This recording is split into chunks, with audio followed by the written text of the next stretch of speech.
Primero que nada, muy buenas tardes, un gusto saludarlos. Soy el docente de la Cátedra de Derecho Procesal Penal que dicta el Instituto de Estudios Superiores de Investigación y Posgrado en el marco de la maestría en Derecho Procesal Penal. Para mí es un honor participar el día de hoy con ustedes en el trabajo diario académico. En el trabajo diario académico. Yo quiero primeramente agradecerle a Dios por este momento y a la vez pedirles a ustedes la mayor atención posible a los fines de poder nosotros avanzar en esta cátedra de Derecho Procesal Penal. Como bien ustedes saben, hemos visto ya la materia en el ámbito de lo que es los principios estructurales del modelo o del sistema acusatorio, así como el tema propio de los principios estructurales del modelo acusatorio que fueron señalados en el primer encuentro, que son el principio acusatorio, el principio del juez integral y el principio de igualdad de partes en el marco o en el ámbito del proceso penal venezolano. Ahora bien, hoy nosotros vamos a tratar la fase de juicio oral y público. Recordemos que en el anterior encuentro nosotros tuvimos la oportunidad de tratar el tema de la fase preparatoria y también vinculamos en parte el punto alusivo a la etapa intermedia. Pero para refrescar un poquito, debo señalar que la etapa intermedia o la audiencia preliminar surge una vez que el fiscal del Ministerio Público ha presentado el escrito de acusación penal y ante el juez de control, y el juez de control pues ha convocado a la audiencia preliminar a los fines de que tanto el fiscal como el defensor presenten sus alegatos correspondientes. Es decir, el fiscal propone la acusación, ofrece los medios de prueba y cualquier otra medida preventiva o cautelar que guarde relación con el acusado en razón al hecho punible que se ha acreditado durante la investigación y que está siendo soportado a través de un escrito acusatorio. Entonces, allí una vez que el fiscal presenta su acusación oral en esa audiencia preliminar, le dan el derecho de palabra al imputado a los fines de que indique si desea rendir declaración conforme el artículo 127 del Código Orgánico Procesal Penal o 49.5 constitucional, ¿verdad?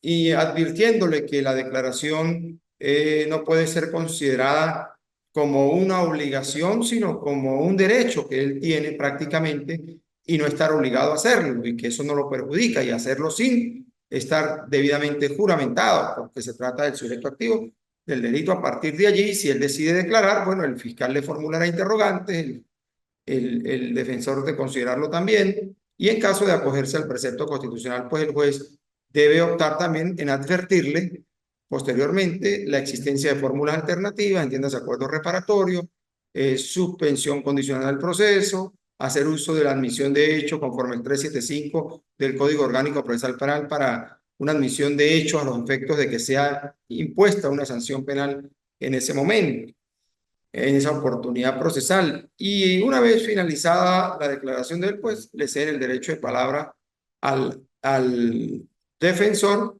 a los efectos de que haga sus alegatos de defensa. ¿En favor de quién? En favor de su defendido y a su vez ofertando además los medios de prueba que ha de considerar ante el tribunal sean admisibles en razón a la pertinencia, necesidad y utilidad fijada por el defensor, además de hacer suyas las pruebas ofertadas por la Fiscalía en razón al principio de la comunidad de las pruebas, una vez que son promovidas tanto por el fiscal como por la defensa y son admitidas, pues ya pasan a ser parte del proceso y no de las partes. Entonces, de eso se trata. Y luego ya el juez al final decidirá si admite la acusación total o parcialmente, si admite los medios de prueba total o parcialmente, si declara con lugar o no alguna excepción o declara con lugar la nulidad del proceso hasta donde se ha realizado en razón a una violación de actos no convalidables, en fin. Todo eso tiene que ver con el tema de la etapa intermedia que fue vista anteriormente. Ahora bien, entrando ya en materia de juicio. Una vez que el juez de control admite la acusación penal, ¿verdad? Una vez que admite la acusación penal, pues ya pasamos a la etapa del juicio oral y público. Una de las particularidades de nuestro proceso penal venezolano es que más allá de que el código, perdón, más allá de que la Constitución venezolana prevé en el artículo 257 la publicidad de los procesos, pues debe entenderse que en Venezuela el único o la única fase donde se materializa el principio de publicidad en el proceso penal venezolano es en la etapa de juicio oral y público, siempre y cuando esa publicidad no esté condicionada a factores de pudor o de testimonios de niñas, niños o adolescentes, secretos de Estado, ¿verdad? O fórmulas comerciales que obliguen a la restricción de la publicidad y a la privacidad del desarrollo de la audiencia. Pero eso debe ser perfectamente acreditado conforme lo establece el artículo 316 del Código Orgánico Procesal Penal. Y cuando hablamos del juicio, pues el juez de control, al admitir la acusación, con los medios de prueba promovidos, ya admitidos, ya pasa a conocer del juicio un tribunal de primera instancia en funciones de juicio. Juez unipersonal, un tribunal unipersonal. Recordemos que ya en Venezuela no existen los tribunales mixtos, que en una oportunidad existieron, como lo era un juez profesional con dos escabinos. Y entonces hablamos ya de la fase de juicio oral y público. Entonces, una vez que el juez de control decide abrir el juicio, conforme lo disponen los artículos 313 y 314 del Código Orgánico Procesal Penal, pues se abre al público interesado la información de los hechos que conforman la causa. Es decir, el juicio a partir de allí concluye con una sentencia, bien sea absolutoria o condenatoria en su parte final. Y cuando hablamos de juez de juicio, pues se refiere a la fase de juzgamiento, la fase de juzgamiento. La fase de juzgamiento corresponde ¿a quién? A los tribunales de juicio, los cuales se integran o se conforman o se representan a través de jueces profesionales. Olvídense de la figura del escabinado en otras tiempos. ¿Ok? El juez, ¿qué hace? El juez dirige el debate, el juez ordena la práctica de pruebas, exige el cumplimiento de las solemnidades que corresponden, él modera la discusión entre las partes durante el desarrollo del mismo. Es decir, él lo que hace es controlar el desarrollo del juicio en el ámbito del materializar el principio de igualdad de armas en el desarrollo del debate, pero además está obligado a estar debidamente atento a cada relato que ofrezca, sea el experto, sea el testigo o sea la incorporación por su lectura, los informes que vayan siendo practicados durante el mismo. ¿Por qué? Porque a él corresponde la tarea valorativa de las pruebas practicadas, los efectos al final del juicio, a través de una valoración racional, llámese individual y conjunta de las pruebas practicadas, pueda emitir su decisión para considerar la existencia o no de una sentencia condenatoria o absolutoria. De allí la importancia de que el juez esté debidamente concentrado en el desarrollo del juicio oral y público. Ahora bien, hablemos de la preparación del debate. El artículo 325 del Código Orgánico Procesal Penal, y es lo que nosotros debemos revisar, es que el juez señalará y fijará la fecha para la apertura, para la celebración de la audiencia de apertura del juicio oral y público. Y debe tener lugar no antes de 5 días ni después de 10 días hábiles luego de recibida la acusación proveniente del Tribunal de Control, ordenándose la citación de todos los que deban concurrir al debate. Eso es un punto importante que debe ser tomado en cuenta y también a los efectos de poder evitar dilaciones indebidas y materializar el concepto de justicia expedita conforme lo fija el artículo 26 de la Constitución. Ahora bien, fíjense bien. Entramos ya al desarrollo del juicio oral, desarrollo del debate. Primero hablamos de la apertura. El artículo 327 del Código Orgánico Procesal Penal prevé de manera tajante que el día y hora fijados, pues el juez se constituye en el lugar señalado para la audiencia, que es la sala de audiencia de juicio oral.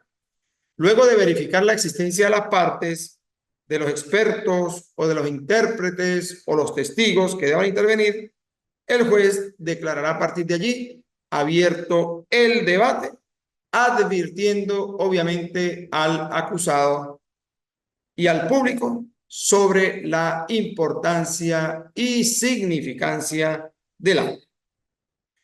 Ahora bien, en caso de que el acusado se declare contumaz, es decir, se niegue a asistir al debate de juicio oral, debe comprenderse que él no quiere hacer uso de su derecho a ser oído en el proceso, por lo que se procederá a realizar el debate fijado con su defensor o en su defecto, siempre y cuando asista, o en su defecto con un defensor o defensor público que le sea designado por el tribunal.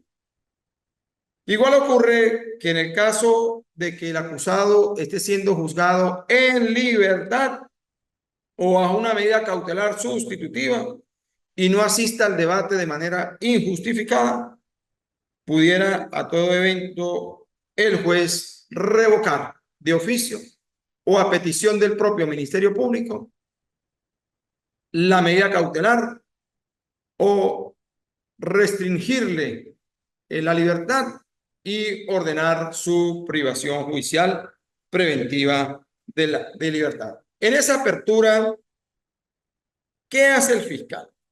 El fiscal de manera sucinta, de manera resumida,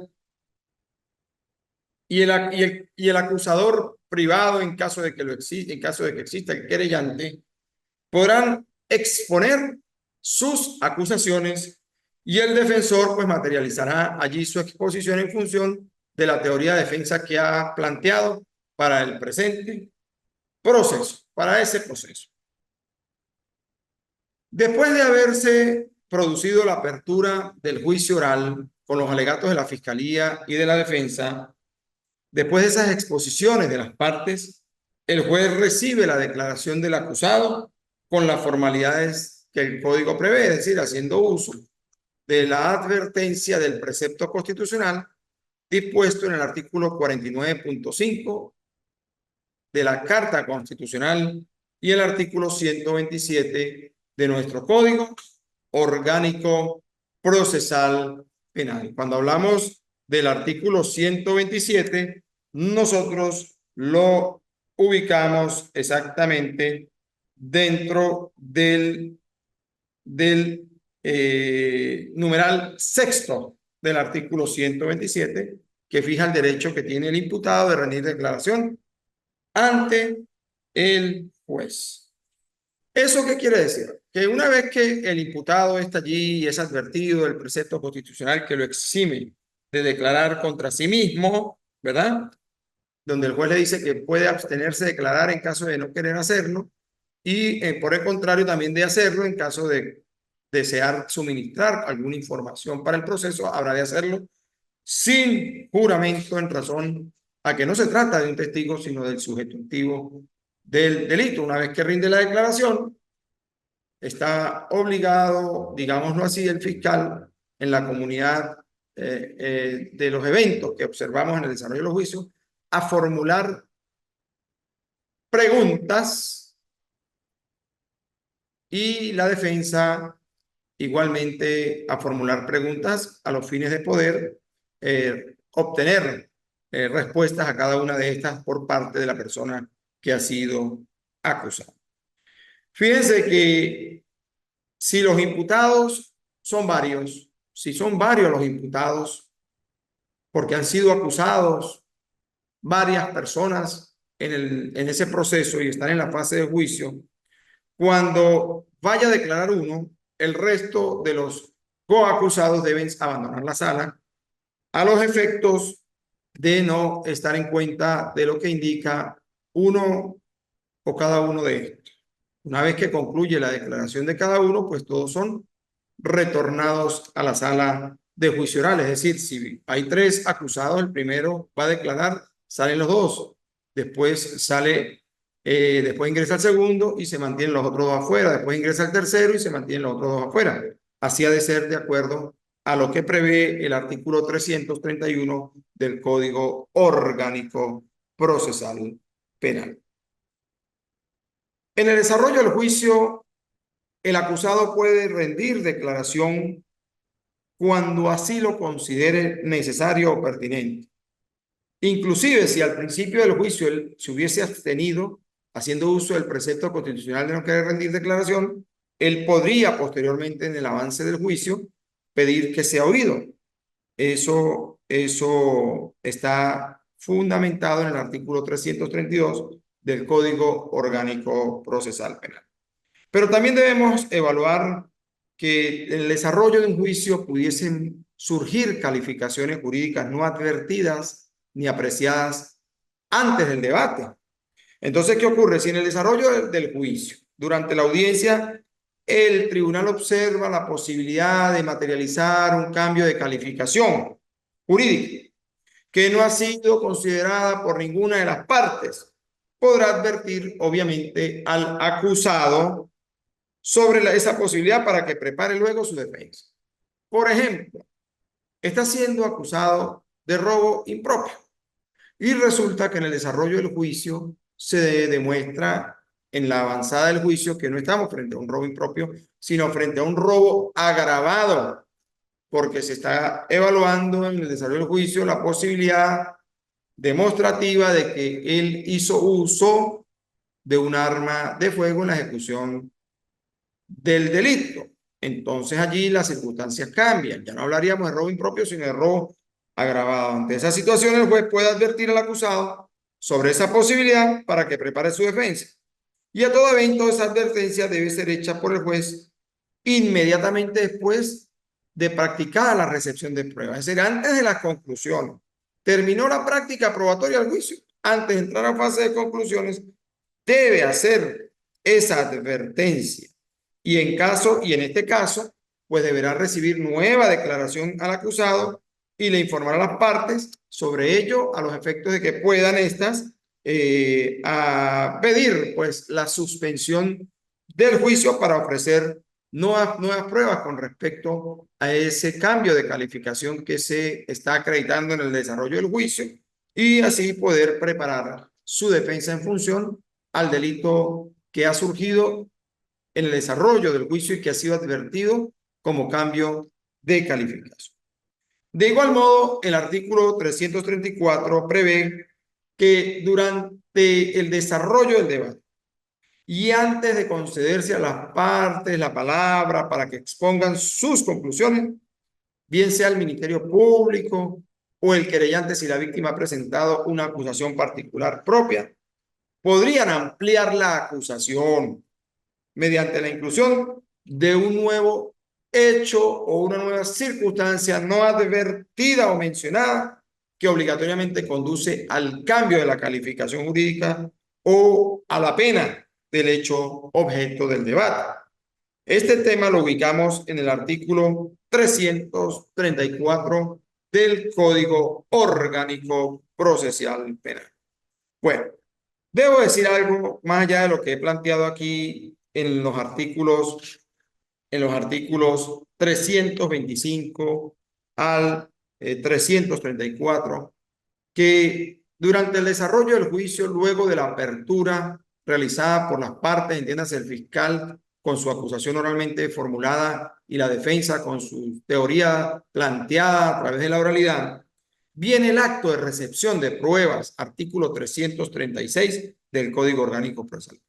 Y es que después de la declaración del acusado, el juez procede a recibir las pruebas en el orden indicado en los artículos que siguen, por ejemplo, artículos 337, 338, 341,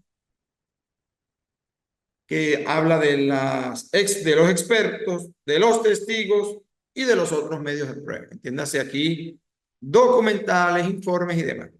Cuando hablamos de los expertos, pues ellos deben responder directamente a las preguntas que le formulen las partes durante el debate. Inclusive el mismo tribunal de juicio podría hacerle preguntas. Ahora, si resulta conveniente, el tribunal podrá disponer que los expertos presencien los actos del debate. Entonces, eso lo dice el código. Ellos pueden consultar notas y dictámenes sin que pueda reemplazarse la declaración por su lectura. Es decir, un experto no puede presentarse en un tribunal, un experto no puede presentarse en un tribunal de juicio a leer el dictamen pericial de manera íntegra. No, eso no le es dable al experto por el impedimento que le fija el artículo 337 del Código Orgánico Procesal Penal, a fin de cuidar el tema de la oralidad y no sustituir la lectura por el tema propio de la memoria del experto que ha practicado su dictamen pericial. Él puede observar el dictamen pericial antes de rendir el testimonio para refrescar la mente en cuanto a lo que ha practicado, pero él no puede presentarse al juicio a leer el contenido del dictamen pericial, porque si se trata de un experto, él debe estar en pleno conocimiento de la técnica empleada para la práctica, por ejemplo, de la experticia de cereales o para la práctica de un análisis químico de alguna sustancia estupefaciente y psicotrópica. Ahora, en caso de que el experto no pudiera acudir al llamamiento del juez por X o Y motivo, porque está enfermo, porque se fue de viaje, porque renunció al cargo, el juez perfectamente puede convocar a un sustituto con identidad técnica, es decir, con idéntica ciencia en la materia, arte o oficio de aquel que lo practicó inicialmente y que no puede ser llamado en razón a la no ubicación del mismo. Eso lo ubicamos en el artículo 337 del Código Orgánico Procesal Penal. Es lo que se conoce como el experto intérprete o inclusive el experto sustituto. El artículo 338 refiere también a los testigos. El juez procederá a llamar a los testigos uno a uno. Primero, inicia con los ofrecidos por el Ministerio Público y concluirá con los ofrecidos por la defensa en favor del acusado. Ahora bien, el juez podría alterar el orden cuando así lo considere conveniente para el mejor esclarecimiento de los hechos. Sin embargo, hay una línea de tratamiento de la evacuación de testigos en cuanto al orden fijado en el artículo 338, y esos testigos son sometidos al interrogatorio conforme lo dispone el artículo 339 de nuestro Código Orgánico Procesal Penal. Después de juramentar e interrogar al experto o al testigo sobre su identidad personal, las circunstancias generales para apreciar su informe o declaración, el juez le concederá el derecho de palabra a fin de que indique lo que sabe acerca del hecho propuesto como objeto de prueba. Fijémonos que en esta clase que estamos teniendo en este momento, a través del encuentro telemático, nosotros podemos observar que el interrogatorio exige juramento previo. Si el experto o testigo incurren en falsedades en el relato, pues estarían incurriendo en falso testimonio y eso es un delito contra la administración de justicia previsto en el Código Penal, de allí que el juez siempre se lo va a advertir antes del relato al momento de tomarle el juramento de ley. Cuando el experto o testigo oportunamente citado no haya comparecido, el juez ordenará que sea conducido por la fuerza pública y solicitará que la propuse que colabore con la diligencia. Es decir, si es un testigo propuesto por la fiscalía y no acude, bueno, habrá que hacer uso de la fuerza pública y en la institución, Ministerio Público deberá colaborar con la diligencia de traslado, de ubicación y traslado de esa persona o en su defecto, la defensa en caso de que fuere un testigo de la defensa que rendiría el testimonio en favor del acusado. Tenemos también otros medios de prueba, como los documentos, los informes, en fin. Los documentos siempre van a ser leídos y exhibidos en el debate con indicación de su origen. ¿Qué pasa? Si hay un funcionario que practicó una inspección técnica y está promovida esa inspección como documental, pues obviamente ese documento normalmente es exhibido al funcionario que la suscribe para que aprecie su contenido y firma, e igualmente le es exhibido al fiscal y a los abogados defensores o al abogado defensor durante el juicio. El tribunal, excepcionalmente, en acuerdo con las partes, entiéndase, la fiscalía y la defensa, puede prescindir, en todo caso, de la lectura íntegra de los documentos o informes escritos o de la reproducción total de una grabación, dando a conocer su contenido esencial u ordenando su lectura o reproducción parcial cuando tenemos aquellos documentos larguísimos, muy extensos, o aquellos videos sumamente extensos y resulta inoficioso, pues, leerlo de manera íntegra o apreciar el video de manera íntegra sobre temas que no guardan relación con el objeto primario de la acusación.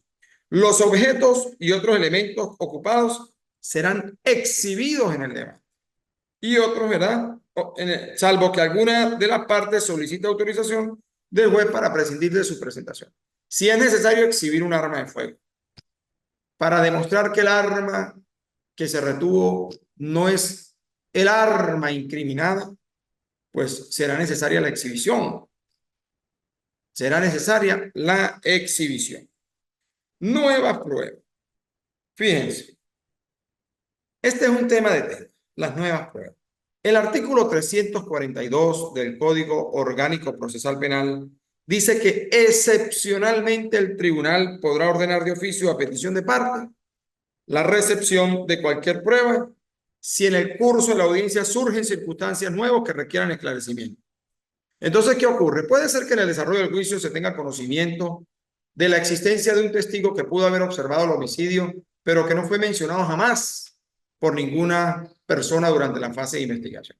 En razón a la novedad sobre la información que se tiene y que no había sido conocida en etapas anteriores, pudiese perfectamente las partes promover su testimonio o el juez de manera oficiosa hacer el llamamiento de ese testigo siempre y cuando el tribunal esté consciente de no reemplazar por este medio la actuación propia de las partes. Eso está dispuesto en el artículo 342 del Código Orgánico Procesal Penal. Después de la práctica probatoria, viene ya el tema de la discusión final y cierre del debate.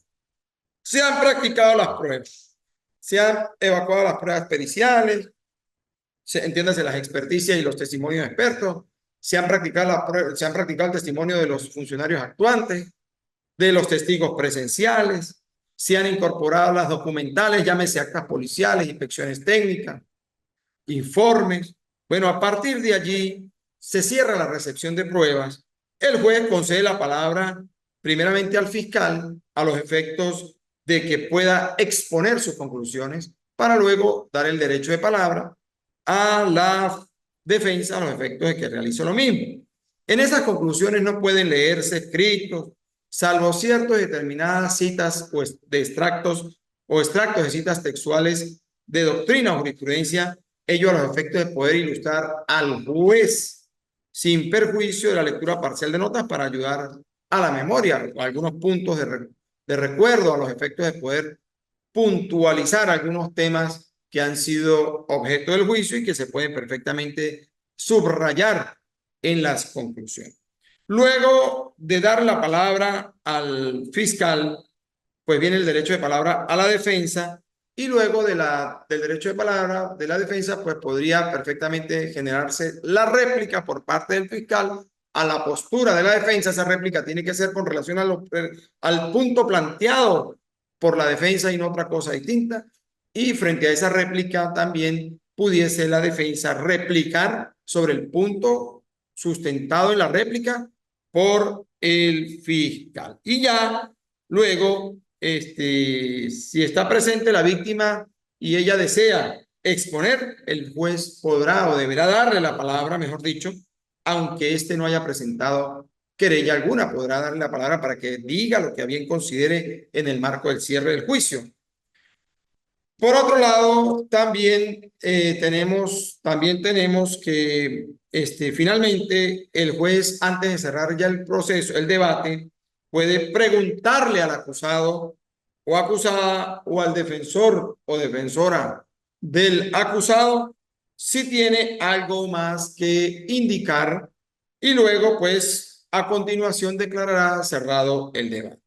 Declarado cerrado el debate, el juez se va a deliberar a su despacho a los efectos de poder hacer una valoración racional de cada medio de prueba practicado, entiéndase individualmente y conjuntamente, y procederá atendiendo al principio de congruencia entre sentencia y acusación, es decir, con lo alegado y probado, emitir una sentencia, entiéndase, sobre a condenatoria o absolutoria. Los requisitos de la sentencia los podemos ubicar en el artículo 346 del Código Orgánico Procesal Penal.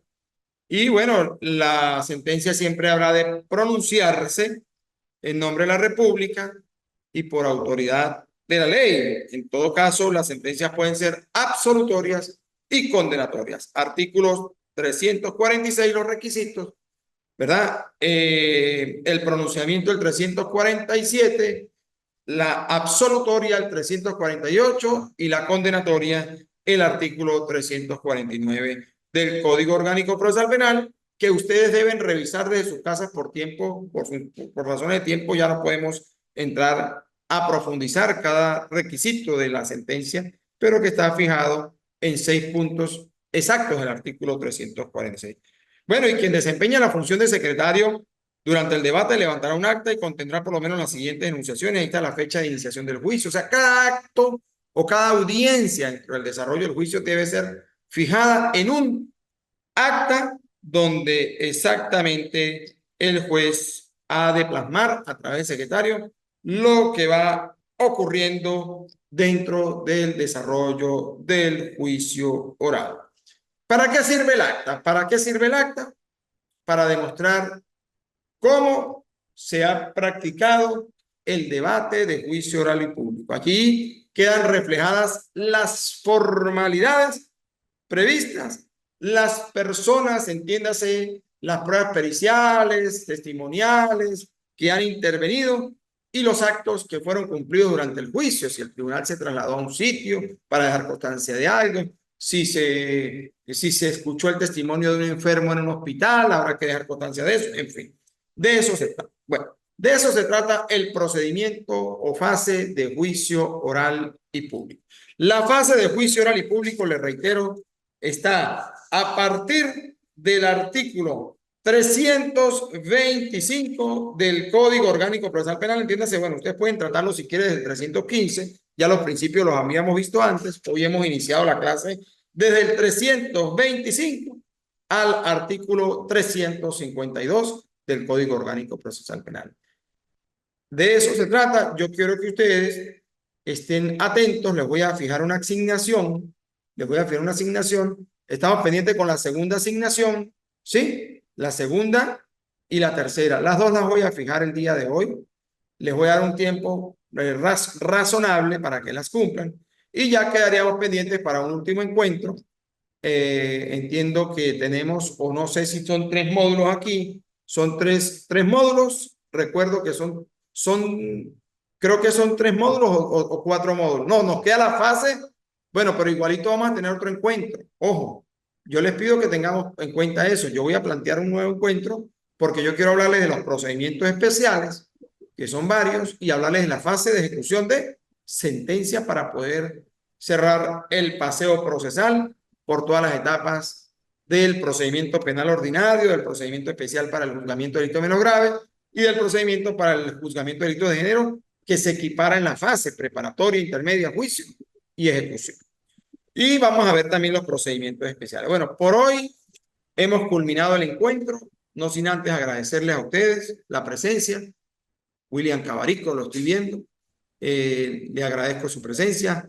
Yo hoy en la tarde voy a mandar a colgar las dos actividades para que ustedes puedan tener acceso desde temprano, desde tiempos anteriores suficientes para poderlas cumplir en esta semana que se avecina. No sé si quiera decir algo, Cabaricos, si hay alguien más que quiera decir o participar sobre el tema. Probablemente por razones laborales pues me conecté tarde, doctor, pero sí son tres. Ya se envió la primera y faltarían las otras dos que usted está mencionando para enviar. Yo las mando a practicar el día de hoy, las voy a mandar para que se las cuelguen mañana en el aula virtual. Bueno, es Entonces, un tengo la honor. clase para poder ver bien. Si esta grabación queda, va a ser colgada en el aula también, el encuentro de hoy la podrán apreciar a partir del lunes en el aula virtual. ¿Ok? Sí, Bueno, señor. tengan todos una Que feliz tenga buena tarde. tarde. Gracias. Hasta luego.